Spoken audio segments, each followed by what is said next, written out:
Marx was only new to Europeans.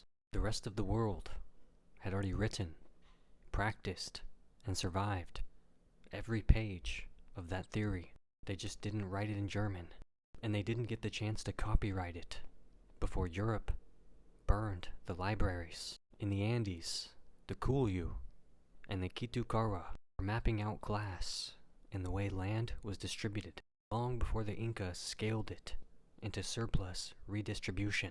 In Yoruba Ifa, historical causality was tracked through lineage, divination, and material rights, what Westerners now try to call dialectical. In Kalinga and Igaro communities of northern Luzon, labor rotation and anti-land grab warfare organized around clan-level surplus protection.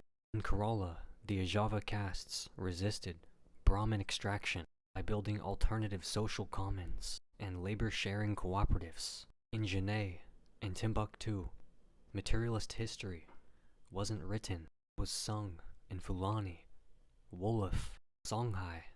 In the Hijaz, debates around labor, wealth, and morality filled the pages of Ibn Khaldun centuries before Marx was even born.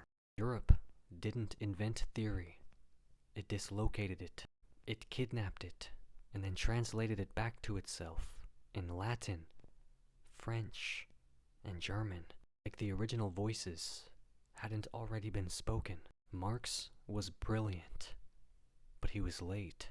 Late to a conversation that had already been held in Ifa, in Machu Picchu, in Baghdad, in Gondar, in Nanjing, in Oaxaca, in Vijayanagra, in Comayagua, in Axum. You don't need Hegel to know that power protects itself. You don't need Engels to recognize that labor creates value. Ask a Zapatista farmer. Ask a Wolof weaver. Ask a Karen rebel in the Salween Hills. Ask the griots of the Cayes. Ask your grandmother who fled British rationing, French debt traps, Portuguese tax codes, or Spanish viceroyalties.